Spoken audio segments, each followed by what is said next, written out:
Hey, thank you for joining us for another recording of our podcast, Invincible You. We have a guest with us. We have the lovely Craig Seaton, breathwork professional. Welcome, Craig. Hello, thank you very much.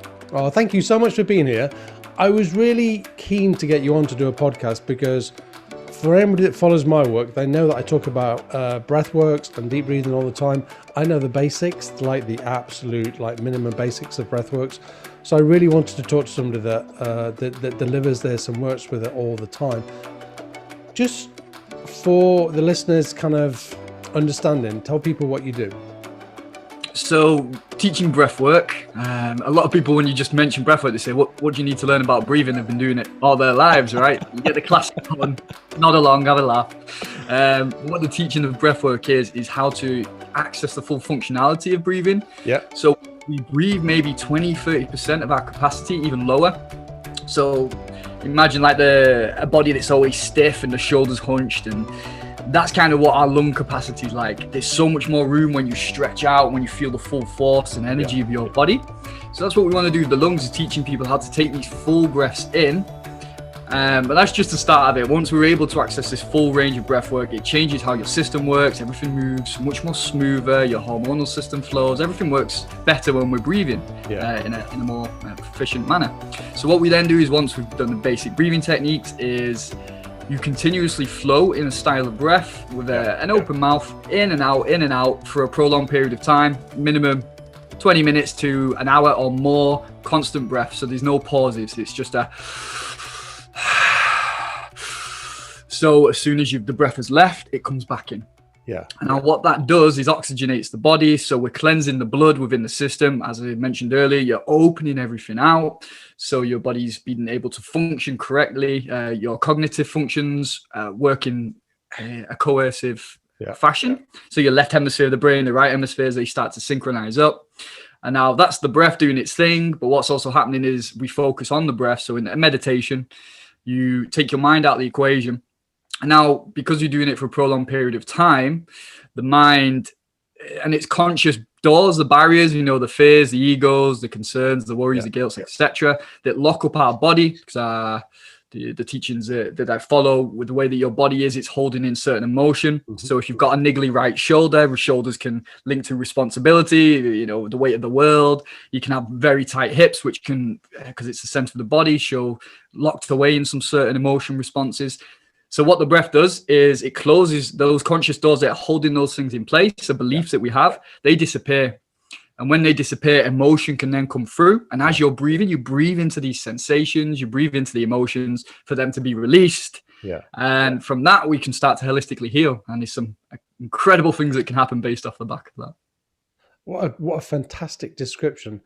It's interesting sometimes if I'm working with a client and I get a sense, because there's some clients that I'm working with, and it might take us 20, 30 minutes before we get to the nitty gritty.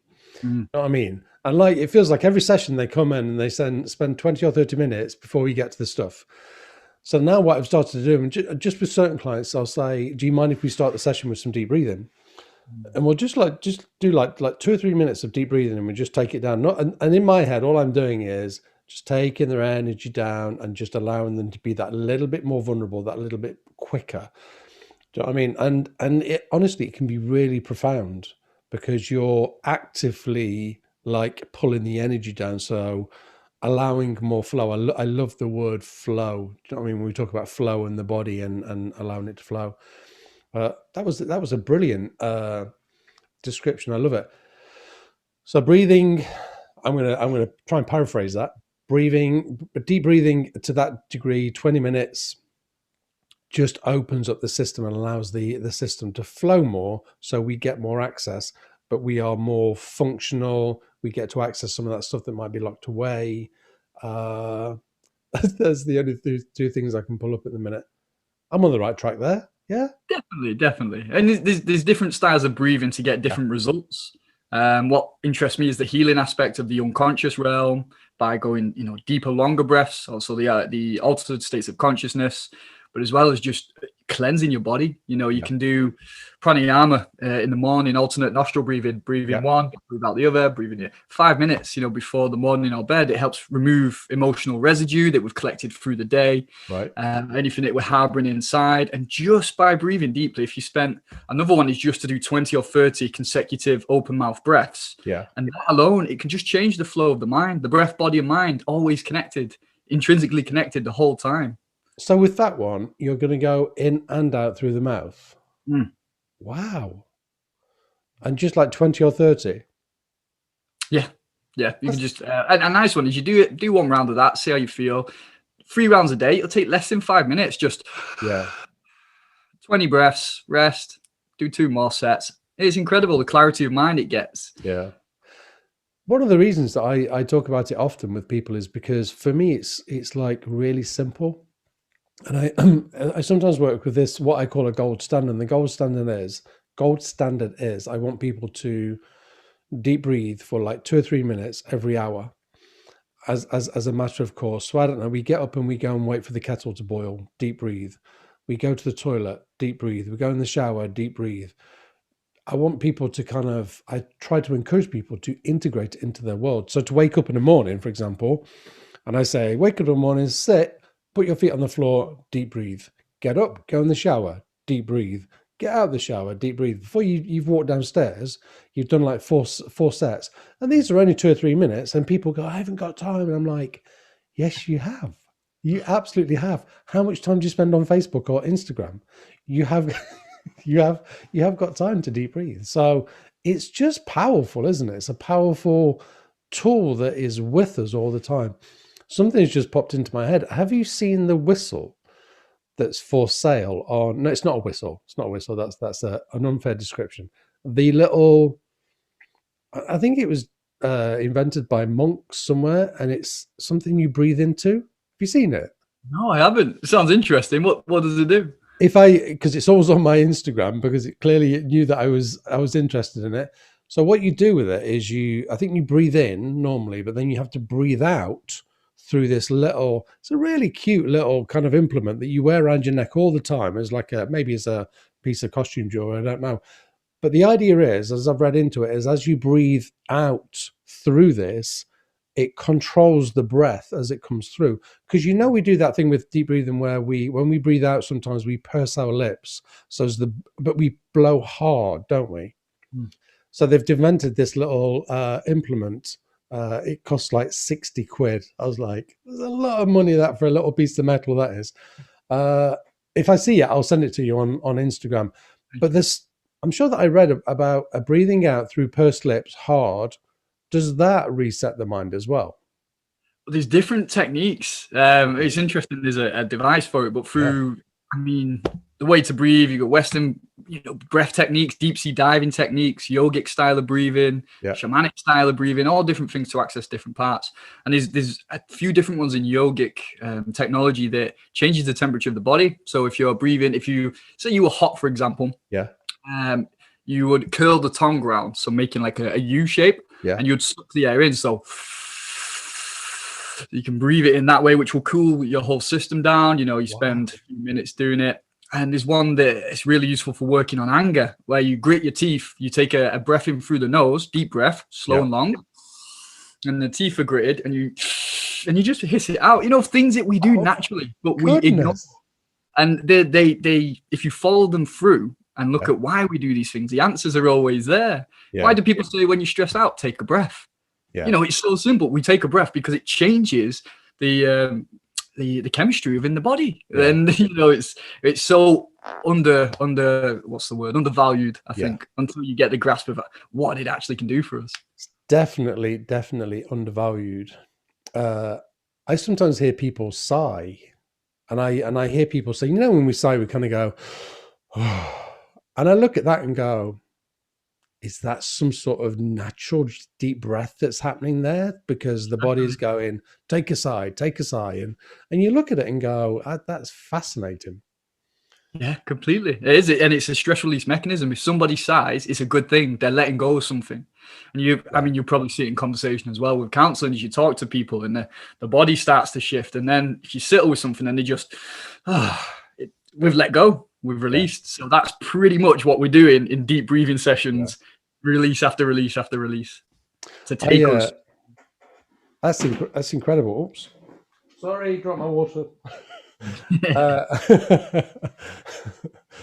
I had a client a few years ago who was very, very high anxiety. But we worked out that this person had always been high anxiety, but the acute anxiety had been in place for about 2 years. So, or they could recognize it for about 2 years. And I said, what happened 2 years ago? And this client went, I stopped smoking 2 years ago. And I was like, oh, that's interesting. Mm. And I was like, oh, that's really interesting. So all of a sudden, at their desk, but several times a day, they would leave their desk, go for a walk outside, have a little cigarette, take lots of deep breaths in and out, and then they would go back to their desk and carry on with their work. Because they didn't have the reason to go and have a cigarette because they'd stopped, all of a sudden they were at the desk and not leaving. And I went, okay, so this is what I want you to do. I want you to leave your desk 2 or 3 times a day, 3 or 4 times a day. I want you to go and walk around the building where you work, and I want you to take some deep breaths. I want you to really, really deep breathe as you're doing this. And he was like, why? And I was like, because I want you to emulate what you did when you're smoking. Smoking does not calm us down, but I'm more and more convinced the deep breathing that we do when we smoke calms us down. We know that smoking fills our body with chemicals and toxins. We know that, and we know that the toxins are really bad for us. But in my head, I was like, but maybe that tricks the mind into thinking we've done some deep breathing, so therefore our energy drops a little bit. So with this particular client, I was like, and I need you to emulate that. I don't want you to start smoking again because that would be really bad. But I do need you to go for a walk 2 or 3 times a day, get away from the desk and do some deep breathing. And how was it? How did it come back? It definitely, if nothing else, it made a difference in terms of the fact that he was leaving his laptop. He was leaving his desktop. Do you know what I mean? Because what would happen is he'd be on a project and be like, I can't do it. And you know that when we get like that, you're a bit of a creative like I am. If you get stuck in a creative funk, you have to pull away from it. You have to pull away, because as soon as we pull away, I can pull away from something here and I can walk to the bottom of the road, and I know immediately what I have to do, where I got stuck. And the information that I'm waiting for all of a sudden pops into my head. But whilst I'm here like this, stuck in my little world, you can't, the information that you're trying to access, you can't access. And as soon as I get outside, take some deep breaths, getting out into the open air, my body goes back into flow, and then the information I'm looking for arrives. So powerful, really powerful. We were talking earlier, we talked briefly about accessing the unconscious mind. So psychotherapy works as always wanting to access the unconscious mind in a very different way, but we're always, I don't know, we know there's a lot of information there that we're trying to access, and that we know that a lot of our behaviors come from the unconscious mind. In terms of breathworks, how you described it briefly earlier, how would breathworks allow you to access some of that information? So because of that busyness of the mind that we're always having, unless it's chosen to work on with like meditation or creativity, flow states, it's always there telling us something. And yeah, you're right, it's like stemming, where do our behaviors and these thoughts come from? So when we go into the decision to let go, it's the way I see it on meditation or breathwork, that letting go is you stop stirring the pot. You know, you've got a pot with water in it and mud, and you keep stirring it around, so all this mud and water's everywhere. Only when you take the stick out and stop stirring does the water settle, and then the dust, the mud will go to the floor. It will stop being there, and the water's clear. You can then see through it again. Yeah. It's not a mess, and that's why breathwork or meditation or getting away from the desk is so important, to allow that clarity to come. Because the ingredients we're putting in there, just constant movement. So when we do that, we choose whatever that mode is for us, in this case, breath work, which is a fantastically powerful tool to get us into the unconscious state, is those filters have closed down and we're just observing whatever's coming in, because, you know, you want to set up beforehand to not be, any thoughts come in, you don't need to feed them. You know, any emotions that come with it, you don't have to add anything to it. It might bring imagery, it might bring memories or the feeling. You might need to laugh or cry or shout, whatever comes out, but we don't add to it. And that's how that's the unconscious content being able to be expressed. Yeah. and then complete its cycle rather than controlling us from the background all the time. It's allowed to come out and be expressed without the need for it to be, we know the power of psychology and counseling, but as you said, it can, a lot of people, depending where they're at with what's going on, might not necessarily want to go into what it is and spend years avoiding it. But with these sort of techniques and the breath work, it can go right into it, feel it, and pull it out. There's the integration period as well, talking after it, making sure that how that person feels and making more sense of it. We can have those flashes of insights, but they're never cemented as such. So it's a very valuable part, and they work together so well, the psychology and breathwork tool. So that's how it comes out. It comes through, and we can have incredible change, based off a few sessions, even one. Sometimes it can be very cathartic, but it's set in and what that person has to work with, etc. It's incredible what the body stores. And again, some people might be listening to this and thinking we've gone really woo-woo. and I say that with the greatest respect. I say that about myself all the time. I'm kind of a little bit woo-woo now, but it's just so true in terms of the body. The body stores all of those experiences. If we haven't processed them, it will just stay somewhere in the system. And I think with both of our works, that's a continuum right there in terms of it happens, but then we have different ways of accessing. But actually, as I mentioned earlier, sometimes I will bring a tiny, teeny tiny bit of breathworks into my sessions just to help people access a little bit. Or just to, I always say, we're just going to lower your energy a little bit because I feel that you're a little bit anxious right now, because counseling therapy can be a little bit nerve-wracking for some people, and even people that have been coming for years. It's still there. Yeah, for sure. I think that's something so powerful within us, though, that they're willing to go through the stages that we need to, to get to the point to address it. At least something is in action. Whether we're doing, we've never done anything physical, and we start training physically, or we start to open up about our emotions and talking to someone, or breathing, or whatever it is. Life is that massive continuing journey that only unfolds as we unfold. The world will always be doing the things it's doing around us, but won't really change our perspective and view if we haven't removed these massive blocks or the tower perspective that we see from it. It's always great to add another layer to see more, to understand more. And it actually ties in, the woo-woo thing that you mentioned. I had to unbalance that quite a lot a few years ago, getting into it. I really like the science. But these experiences, they can't be denied once they've been experienced itself. And sometimes they can't be proved. But with things like the locking of emotion in the body, it gets caught into the myofascia. Like, recent studies are really starting to pin all this stuff down now, so the mind can accept it easier. So the emotions are getting stored within the muscle, the content of the muscle, and the myofascia sheath around the whole body. And an example is, it's simple as what your posture is. If somebody's depressed and down, the shoulders are curled, the head's down, your body's not telling you to do that. The emotion in the body is telling you to do that. So you just do, Tony Robbins power poses, and then you feel great because the emotions moving, the body is representing what's inside, and you can use them synergistically. Use the body to get an emotion, understand the emotion to free it from the body. And what really changed things is, if any of your listeners may have done this or yourself, but if you go to a yoga class, I did a Yin Yoga class once, which is very soft, and you just hold a movement. So this one was pigeon pose, my leg was in, and I had really tight hips. And then sitting into it, it had been like 3 minutes, and I'd never kind of done this thing. Tears rolling down my face, no reason. There was no reason.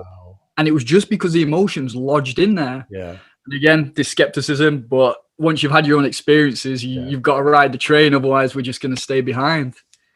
And I would say to anybody that feels resistance to what you're saying or what I'm saying right now, is just lean into that a little bit, because I love the phrase. I can't remember where I learned this from. Somebody, it was on a coaching course somewhere. Somebody says, let's just test it. Let's test it. And I was like, I love that, because it's so simple. And it was just like, there's no commitment there or expectation there. It's just like, well, let's test it. Where we can just sit in a little bit and just go, I'm just going to see how it feels. But so just to clarify again, because I know that people will struggle with that concept of our experiences, whether it be any kind of trauma, and in therapy we work with big T trauma and little T trauma. Trauma comes on this massive continuum, but even The example I use often is me being shouted at school by a history teacher, and him telling me that I was stupid in front of the whole class and that I would never amount to anything. That stayed with me for years and years. And those words, "You're stupid, Guthrie," stayed with me for years, and they were part of my script. Do you know what I mean? But that wasn't like major trauma, but certainly it made a mark on my mind. And I had to search for that in whatever fashion I do, search for it and then drag it out and say, we are done with that one because that's getting me nowhere. But it stopped me. Do you know what I mean? And we all go through little experiences like that.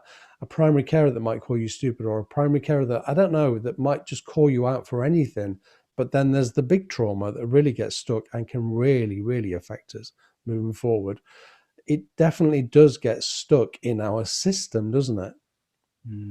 Yeah, get stuck in the system, and then we're shaping our worldview based on that as well, which is why there is so much pain or hardship or misery or struggle within the world, is because we're seeing that from within us as well. And we're not using the capabilities to heal the things and to make life a bit more cohesive with each other, because we've all got the pain within us. And that's why I think it's so admirable for anybody who goes, I'm hurting, or I'm stuck, or I just want to feel healthier, whatever. That mechanism's a light for that person to go, okay, I'll do my part by self-care and self-love and healing, because you will then no doubt have a much positive and loving effect on everyone around you, because we take those traumas out. And when the trauma's not there, there's nothing to hold us stuck in that worldview anymore. Yeah. To use an analogy, it's a little bit like walking around with 20 backpacks on your back and wondering why you feel. I remember years ago explaining this to somebody and saying, I feel sluggish. I feel like I walk through life like I'm walking through treacle at points. And there's no reason that I should be feeling like I'm walking through treacle. Why do I feel like that? And then I would get tired, and then I would, do you know what I mean? And then it's only years later that I look and go, oh, I've cleared a lot of stuff out now. So therefore I'm just freer. Again, it's about, I love that phrase, being in flow and clearing as much out as we can, because then our body is in flow, and then we can be creative, or you just have more energy, don't you? You have more energy, you're able to do more, you're able to achieve more, you're able to love more, all of those things. It's incredible when you can go through that and start to clear stuff out. Definitely. It's just such an important factor for our own life. What the quality of life that we have is coming from within. Doesn't matter what's around us, whether we've got a mansion or whether we live in a box. It's all about what's going on inside, our understanding of the world around us and the understanding of what's within us. And that's where the bigger change is. You change it, like Gandhi's famous line, be the change you want to see. If you wanted to see love and happiness and everybody working together, you've got to know what that is yourself. We have to feel in that, and for it to become authentic. Yeah, absolutely. You have to be able to feel it yourself, don't you? I'm really curious, and I'm kind of, this question's just popped into my head. So if you don't know, you don't have to answer this, and I can soon edit it out if you choose not to. I was curious as to where your journey started. Where and why? When I was 24, I'm 32 now. Like a lot of lads my age, it's all going out. I was a personal trainer from the age of 19, so I'd always been in the city centre, a lot going out, drinking, that kind of thing. And a friend of mine, he said, do you want to go to the meditation centre, the Buddhist centre? And I was like, ninjas meditate. Yeah, ninjas are cool. I'll give it a go. So I was trying to go along. And that first session, the only session that was available was Buddhist studies and meditation together, not separately. Oh, wow. And that was the only one on the day I could go. So I thought, okay, let's give it a go. First meditation session, it just hit me. It hit me like that was it. I was on that point on, changed everything. Wow. And I'm quite fortunate for that, because I know people can struggle. I teach meditation, and I know the struggles that can happen, or even my own struggles at times. But to feel something and then gel with the teachings of Buddhism, which led me into so much. First, it was understanding what had I just experienced in meditation, in that stillness of mind. Always been quite easy with life. We all have our issues for sure, but generally life's always been quite nice and friendly with me. Really interested in space, like what infinity was, etc., but not very spiritual, no God vibes or anything like that. But then from that session of understanding meditation, put me on a trailblaze for understanding consciousness, got me into lucid dreaming, so working on the unconscious level in the dream state, which I absolutely adore that practice. Looking at the religions, spiritual groups, the science, quantum mechanics, all that madness there. Looking at altered states, plant medicines for a while. Discovered we can access higher states just through breathing, through kriyas, breath work, anything along those lines. I put my life towards to understand and figure out what it is that we are and what we can do with ourselves. And it's beautiful, there's so many lovely paths down the road. But what I always came down to is how to get myself naturally aligned with nature, with my life, which was, reducing diets and foods, getting away from dense foods, or, staying away from like alcohol, tobacco, and just things that would keep me heavy or change my mindset in a physical level. And then that would exceed to trying things like the cold showers and seeing what that does to the body. And then what if I do this breath work for so long, or this meditation, etc. All these, it got quite extreme. I had the tendency to go extreme with these things, like fasting, etc. So we have to be cautious of that for my own personality. But just to see what came naturally, and discovering the breath was the latest part of my process, really, from a few years ago. And again, it's something that I found it, and that's it. Like, there's so many answers within ourselves by just dropping what's pulling us down. Not putting anything on, just letting go of certain things, food habits. Again, for me, I couldn't talk. I used to struggle to express, so I had to drop that, not add anything, let go. And it's wonderful, the path that it opens up as we start to drop things rather than look to put something on. And whenever you look at some of the great kind of spiritual leaders of the world, they always talk about that, don't they? They always talk about let go. You've just got to let go. Just let everything subside and kind of fall away from you, because we live in a world that, and I know that a million people have said this, we live in a world that's very, very material, and it's very kind of possession orientated. We must have, and they're just cumbersome, aren't they? When I love Sadhguru. Oh yes, very well. I love him. I just love what I really like about him. I don't so much like reading his stuff, but I like listening to his stuff, because he just has this way of speaking that just draws you in, and you're just like, what's he going to say next? And he'll talk often about it, it's always inside, let everything else go, just let it go. And I'm like, what an amazing place to be. And I think it's important to say as well that, because it feels like we've reached a point where we're going to go in, and there's utopia there, and we're just going to let everything go. Journeys are journeys, and they're all learned, and everybody's journey is very different. So just because Joe Bloggs down the road is doing this, and he's meditating 4 times a day, and it's become some sort of like a yogi master, doesn't matter. Your journey is still valuable, and just by deep breathing for 2 minutes every hour, that's your thing. Then I'd say that was a gold standard for me. So, because some people can get we can enter back into that comparison state, can't we, where it's just not healthy for us. So definitely. I think it's really important for people to recognize their own journeys.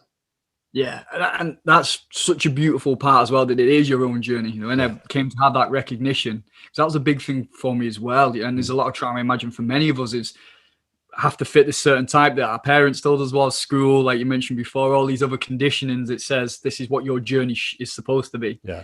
And then it's finding the freedom within it that, completely right. If somebody wants to go and meditate all those times throughout the day and spend hours doing it, somebody who just decides to draw or paint a picture can be having a very similar experience. That flow state is the mind, the thinking mind, the comparisons, the labeling disappears. You're just in that state of joy, and that's the kind of energy, the way that the body's the energetical system to get it familiar with and learn that territory more and more, to have more of that in our lives.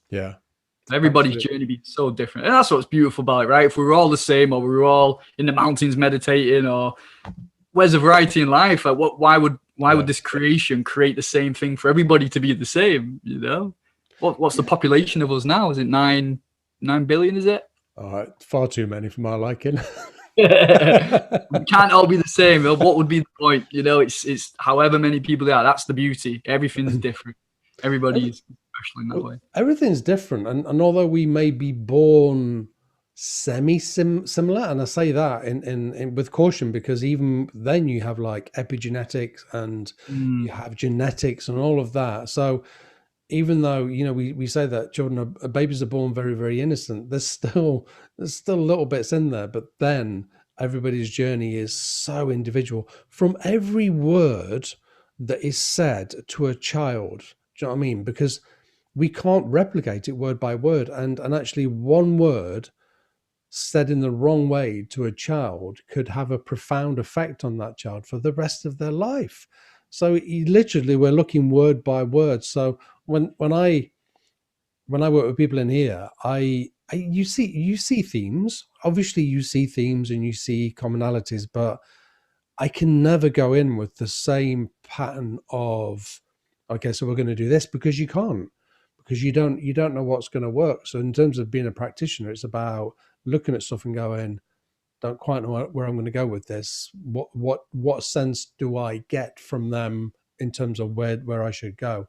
Do I need therapeutic? Do we need to go down breathworks? What do we need to do? Definitely. It's like the shoes are the same shoe doesn't fit all. And that's the incredible thing, again, always reflecting the duality of the world is, yeah, everybody's an absolute individual and different. But we all have the same apparatus generally, you know, if we're, what's the word? If we're all on the same kind of processing, you know, everybody's got generally the brain, the body, the eyes, you know, fully functioning. Even not, we're still fine to use these faculties. And what that shows, Krishnamurti speaks very well about this. He's saying we have the same brain. And what he's saying is the faculties that we have to achieve or to realize or to understand in our own way is there for everybody. You know, it's like, what kind of life do you want to live? What do you know about yourself? Where do you want to go with it? And I love that, like to understand the duality of it. Everybody's different. Yeah, everybody could be the same in that way. We're all born, you know, everybody's had a birth, everybody has a death. So there are those themes and those patterns. And to see that with clients is so interesting. You know, and you can start to recognize it with other things too, like injuries in the sense, or how somebody's carrying himself, or, you know, and you say, oh, you know, have you experienced something like this in the life? And go, oh, actually, yeah, I have. And it's absolutely fascinating how these things represent themselves. If you were going to leave the listener with one type of breathing, let's go for something calming, given there's so much anxiety and stress around at the minute, what would you leave them with? It's alternate nostril breathing, definitely. Alternate nostril breathing. Going back to that one, did I read or see somewhere that depending on whether you're male or female, depends on what side you start? Yes. Get in. I know some little bits about breathworks. Yeah, it's because each nostril. So if you're breathing out of your left nostril, your right hemisphere is active. So your right hemisphere being your imagination, your creativity, your free of thought, artistic style. It's linked as the feminine part. While if you're breathing out of your right nostril, the left hemisphere is active. So the left hemisphere being the masculine, being order, structure, you know, getting things done. So you can stimulate these if you want to be thinking in a specific way. Like if you had a meeting, you might just want to block your left nostril and breathe out your right nostril to get into that modality of left brain logical thinking.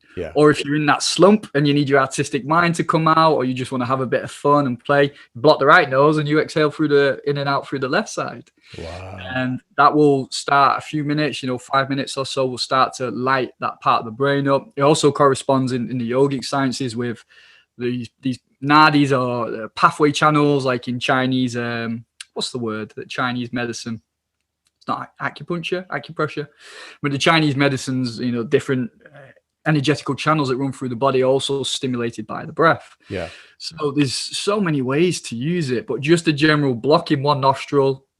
Generally, you'd block the right one first, exhale through the left, breathe in, pinch the nostrils together, open the right side, exhale, breathe in, pinch, back to the left side. And you just do that for 5 or 6 minutes Right. in the morning, clears everything out, gives you a clear head. At night before bed, clears yourself out from the day and the thoughts and the emotions that we carry. And it relaxes the system. Just any slow breathing into the belly. And that's the main point, is we spend so much time breathing in the chest, which switches on fight or flight. So just by somebody chest breathing and not knowing it throughout their day or years, they're accumulating a buildup of stress and tension just from chest breathing, unconsciously, not knowing, because we're not taught these things. But you relax, you breathe into the belly, shift your diaphragm, bring the belly wants to rise forward on the deep inhales. Spend 5 minutes just doing that for 5 minutes will start to make a massive difference. Yeah. It's, I still speak to people about this, and you can feel the resistance.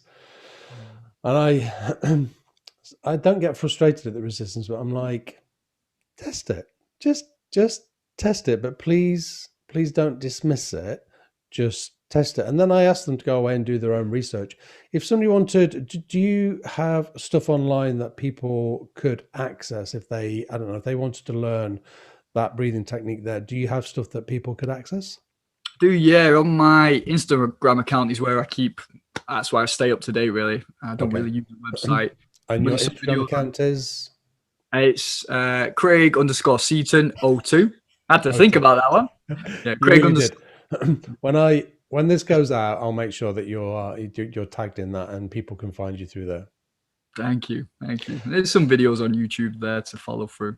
Yeah, brilliant. I just think it's really nice for people to be able to go away, do their own research, and then go, I would like to give that a try. And what I loved about that breathing technique was what drew me in was maybe getting into bed at night and clearing out some of those emotions, do you know what I mean, before I actually lie down and go to sleep. I was like, my God, that sounds incredible. Because how many people get into bed and their mind, as soon as we start relaxing, all of the stuff that hasn't had room throughout the day all of a sudden goes straight in, and then people wonder why they can't sleep. I recently came across that was the source. One of the reasons for insomnia is because there is that person doesn't allow themselves to think or breathe throughout the day. And then when they do get down to rest, all the thoughts come like a traffic jam. And they don't give any space to drop through into sleep. I was like, oh, that kind of makes sense. Yeah, it makes perfect sense. Whenever I do stuff on sleep, I always say having a good night's sleep starts as soon as you wake in the morning, and every choice you make throughout the day, whether you choose to deep breathe, whether you choose to keep your energy low, how much caffeine and stimulants you take on board, it starts as soon as you wake. And people go, what? Not just an hour before I go to bed? And I'm like, no.